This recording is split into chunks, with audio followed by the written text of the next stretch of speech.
Lorna Tolentino now a Philippine Navy reservist. O di ba, nakakabilib kung kailan pa tumanda si Lorna Tolentino. I think itong si Lorna, senior citizen na. Yung sabi dito, Lorna Tolentino has joined the Philippine Navy Reserve Command after completing the Basic Citizen Military Course, BCMC. Imagine that. The veteran. So, kahanga-hanga din ang tapang ni Miss Chris Aquino. Di ba? Mga kababayan. Yan o. Chris Aquino struggled with bone pain while shoot abroad. Laging kasama at yung asikaso ng damit at postura ng ating Pangulong Bongbong. Kasi stylish naman talaga itong si fashionista. Itong si Miss Irene Marcos na sana. Nagbabagang mga balita at pagtalakay sa mga isyu ng lipunan. Bulsa, opinyon, banat at paglalantad sa katotohanan. Bulsa, what you see is what you get. You decide. Alam po mga kababayan, si Dante Maravillas. Si Lorna Tolentino po, nakakabilib. O yan siya ngayon, naglilingkod mga kababayan. Hindi yan pelikula ha. Report siya ng Philippine Daily Inquirer. Lorna Tolentino now a Philippine Navy reservist. O di ba, nakakabilib kung kailan pa tumanda si Lorna Tolentino. I think itong si Lorna, senior citizen na.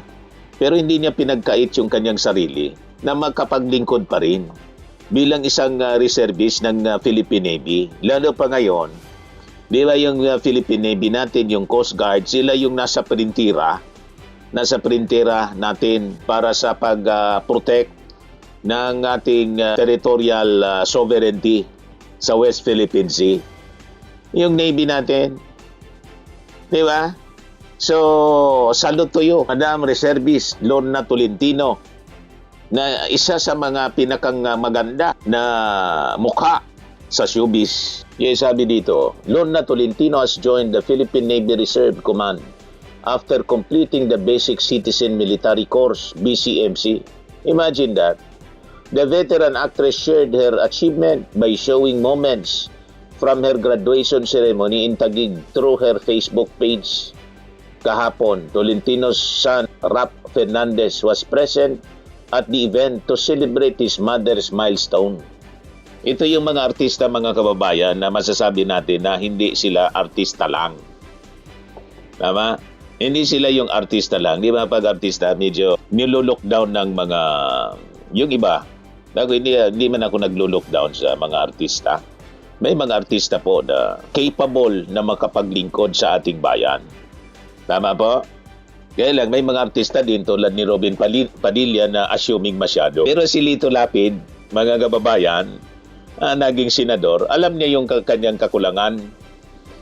Kaya hindi siya basta nagsasalita. Pero pag tiningnan mo yung kanyang achievement bilang isang lingkod bayan, mapapahanga ka bilang vice gobernador ng Pampanga at saka gobernador. Pati nung maging senador siya, napakaraming batas yung naipasa niya. Hindi yan nagsasalita. Hindi pa yan nagsasalita, mga kababayan. Pero maraming batas siya na naipasa. I-search na lang po ninyo. Mapapabilib ka. Hindi yan nagsasalita.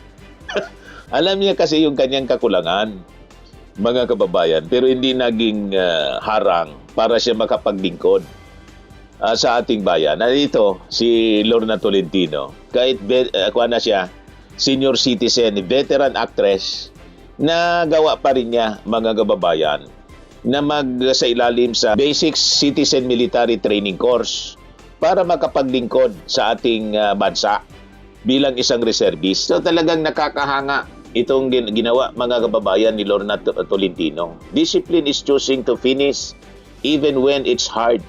Just finish, she said in the caption. Lorna Tolentino Fernandez at your service, Philippine Navy Reserve Command, sabi po niya. Mabuhay ang Pilipinas, she exclaimed. During the event, Tolentino credited her late actor husband, Rody Fernandez, who was also a Philippine Navy reservist. Kaya naman pala, bilang kanyang inspiration for taking on the challenge. Yan yung post niya, mga kababayan. Lorna Tolentino, discipline is choosing to finish even when it is hard. Just finish. Lorna Tolentino Fernandez at your service. Philippine Navy Reserve Command, mabuhay ang Pilipinas. Yan ang Lorna Tolentino. Bagay na bagay, mga kababayan. Di ba? Ayan ang kanyang anak. Ito, na si Ralph Fernandez, mga kababayan. Nandun para i-support yung kanyang nanay. Ito nag-react yung kanyang kabats. Bats, congrats you, ma'am, mate. Congrats to us, ma'am, mate. Sabi ni Mabi Reyes.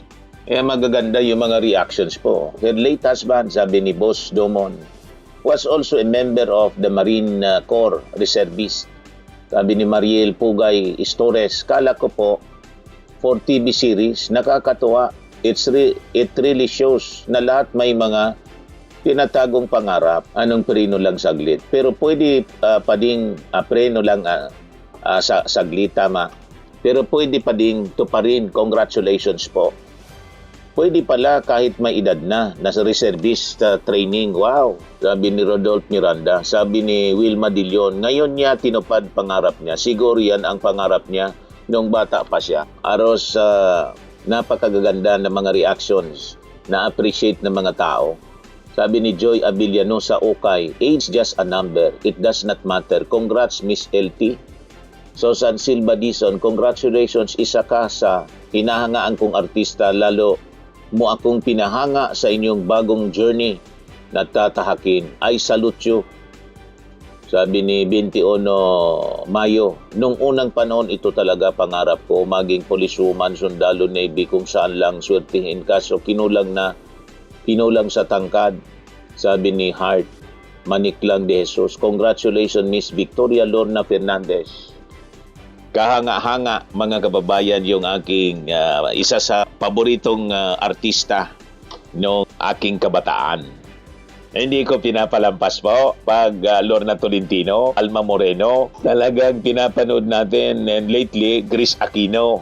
Si Chris Aquino pala, mga kababayan, kinaya niya na makabalik sa showbiz through Netflix, mga kababayan. Nag-shooting po. So, kahanga-hanga din ang tapang ni Miss Chris Aquino. Diba? Mga kababayan. Yan o. Chris Aquino struggled with bone pain while shooting comeback content. Yan o. Tinutulungan siya makatayo. Yung anak niya yata ito. Si Bimbi. Medyo tumaba siya, mga kababayan. Pero, mahina pa rin. Pero pinilit niyang magtrabaho para sa pamilya.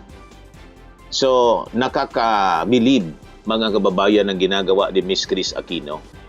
So, sabi dito sa report ng Inquirer, before her return to the limelight, Chris Aquino, amid her several autoimmune diseases, worked very hard and endured bone pain to finish filming her comeback content. Several close friends of Aquino witnessed this, including Loy Villarama, who disclosed the queen of all media's struggles during the shooting. I never lost faith that this day will come when the queen, Miss Chris Aquino, will face the cameras again and do what she does best. Villarama said via an Instagram post on Friday, showing behind-the-scenes clips from the filming. So sabi dito, during the shoot, I saw how hard it was for her because yung arthritis niya, talagang namamaga yung legs. Pati yung buto, I felt yung pag-usli ng mismong buto on her knees na namamaga. Villarama noted that Aquino was initially doing okay, but the symptoms of her illness began to show as she grew tired. But she never complained. Kahit hirap at pagod, she was always in high spirits. At pag nasa harap ng camera, wala kang mahalata na she's in pain, sabi po ni Villarama tungkol kay Miss Chris Aquino. She's a true professional at kahit may iniindang sakit, palaging take one si KCA. si Chris Aquino. Napakagaling pong artista at napakatalino ni Miss Chris Aquino. Kita naman natin po, kaya talagang sumikat siya ng todo. Yan lang biglang nagkasakit. Kaya tayo natutuwa na nakaka-recover na siya paunti-unti at yung dating pangayayat niya naka-recover na rin siya. Kaya lang medyo nasobrahan yata yung pagtaba niya. Mga kaba, hindi kasi gumagalaw masyado. Palaging nakaiga, palaging nakaupo. Kinakarga nga po ni Bimbi.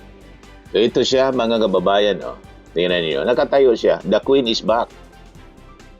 Kahanga-hanga yung kanyang tapang, determination, mga kababayan. So sabi dito, Aquino, who took time away from the limelight for her medical treatments, marked her return by announcing her new role as streaming platform Netflix Chief Head of Insight in Content Analysis, or Chika for short. So yan ang magiging comeback niya, Chika sa Netflix, mga kababayan. O di ba nakakabilib? So kaabang-abang, mga kababayan, itong comeback po ni Miss Chris Aquino. Siguradong magba-viral ito. Siyempre miss na din siya na makitang nagsasalita ng maraming mga fans niya. Millions of them na mga fans niya all throughout the world. Ayos pa? O ngayon, may isa pa akong idadagdag sa inyo na isang personality. Ngayon is a political personality. Although non-political siya, pero siyempre political family siya. Si Miss Irene Marcos. Itong si Irene Marcos, mga kababayan, siya pala ang official stylist ng ating Pangulong Bongbong Marcos. Yung SONA at sa mga lakad niya. Sa abroad, laging kasama at yung nag-aasikaso ng damit at postura ng ating Pangulong Bongbong. Kasi stylist naman talaga itong si fashionista. Itong si Miss Irene Marcos na sana magbago ang isip, siya na lang ang tumakbo bilang susunod na Pangulo. Kung hindi si Lisa Marcos, si Irene Marcos. O, di ba? O, kung hindi si Gibo, sino sa tingin ninyo ang endorse ng ating Pangulong Bongbong Marcos? Wala pang pinapangalanan yung ating Pangulo. Pero sana naman, kung si Gibo, kung si Irene, pero si Irene, iwan ko, malabo siguro. O kung hindi, si Lisa Marcos na lang. So pagtulungan natin ikampanya kung ganon. Malabo na Mr. Maravillas. Kung sino na lang ang endorse ng ating Pangulo, isupport natin. Yan, sabi dito sa report ng Politico News. Meet PBBM's unofficial stylist, Irene Marcos picks President's barongs even for SONA. President Ferdinand Marcos Jr. may have an entire government machinery behind his public appearances, but when it comes to his wardrobe, he turns to someone much closer to home, his sister Irene Marcos. Siya pala yung siya yung pumipili ng magiging damit ng kanyang kapatid na Pangulo. Ito yung talagang totoong kapatid. Pati sa mukha, mga kababayan. Pero si Amy Marcos, malayo ang mukha, malayo pa sa ugali. Malayo sa mukha, malayo sa ugali. Parang hindi kapatid. Hindi naman talaga niya, Mr. Maravillas, kapatid yata. Malamang, sabi ng ating Pangulo mismo, ang mga damit ko, ang mga lalo na mga barong ko, ang kapatid ko, si Irene, ay siya ang naghahanap, sabi po ni Bongbong Marcos. Laging naghahanap yon. Pag may nakita siya na magandang barong o magandang damit, ay kukunin niya, sasabihin niya, gamitin mo to. The sibling styling arrangement extends even to one of Marcos' most closely watched appearances of the year, the State of the Nation address. Marcos said Irene had already sent him a selection of barong Tagalog about a month before his latest SONA, leaving him with the relatively simple task of choosing what to wear, sabi po ng ating Pangulo. Siguro, mga 1 month before nung SONA, meron na siyang pinadala na barong. Sabi niya, itong 5 magagandang barong, mamili ka. Yan si Irene Marcos. Talaga siya nga nag-asikaso. Tingnan ninyo. Mga damit ng ating Pangulo. Post ito ni Benji Contreras, isang Marcos loyalist. Sabi niya, Irene Marcos Araneta, the good sister. Siya na ba sa 2028? Tingnan ninyo. Siya yung nag-aasikaso, inaayusan yung ating Pangulong Bongbong Marcos. Siya yung stylist ng ating Pangulong Bongbong Marcos. At totoong nagmamahal sa kanyang kapatid. Hindi yung plastic na si Amy. So yan lang po mga kababayan yung ating non-political discussion dito. Entertainment naman tayo. Medyo magaan yung kwento natin. Light side of stories. Sige po, ako po si Dante Maravillas. Bye-bye. God bless. Swimming and lifting cream, pinapahid po sa mga pulses in affected area. Mainam po sa paninigas ng mga kaso-kasuan. Ito naman po, Automax Radiant Serum. Sa mukha naman yung application, anti-aging po siya. You will look 10 years younger than your age. Sa mga cancer patients naman po, baka lang gusto ninyo itong itry. Neng siya red mixed fruit drink. Hindi mo po siya gamot, food supplement siya. Kaya lang, gawa siya mga kababayan sa goji berry. Yung goji berry may anti-cancer properties.